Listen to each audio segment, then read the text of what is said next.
Hello everyone, ఈరోజు మీ ముందుకి ఒక మినీ వ్లాగ్ తో అయితే వచ్చేసాను. ఏంటి అంటారా, అదే కళా రోటి పచ్చడి. కళా రోటి పచ్చడి అంటే ఏంటి? రోటి పచ్చడి తెలుసు, కానీ కళా రోటి పచ్చడి అంటే ఏంటో మాకు తెలియదు అనుకుంటున్నారా?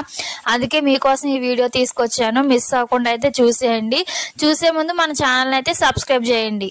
కళా రోటి పచ్చడి అంటే ఏంటో చెప్తాను, కానీ ముందు దానికి తయారు చేసుకోవడం ఎలాగో అయితే వీడియోలో చెప్పేస్తాను, ఒకసారి వినేయండి. దానికోసం ఒక కళాయిలో ఆయిల్ అయితే పెట్టుకొని ధనియాలు, జీలకర్ర, ఎండుమిర్చి, పచ్చిమిర్చి, పల్లీలు కూడా వేసుకొని మంచిగా ఫ్రై చేసుకోవాలి. అది ఫ్రై అయిన తర్వాత టమాటా కూడా వేసుకొని మంచిగా మగ్గిన తర్వాత తీసి ఒక దగ్గర పెట్టుకొని, ఇప్పుడు కళ పచ్చడికి కావాల్సిన ఐటమ్స్ ఏంటి అంటే పుదీనా, కొత్తిమీర, ఇంకా కరివేపాకు, ఈ మూడు కలిపితే కళ పచ్చడి అవుతుందండి. అదే మన ఈ వీడియోలో ఉన్న సీక్రెట్ ఇంగ్రీడియంట్.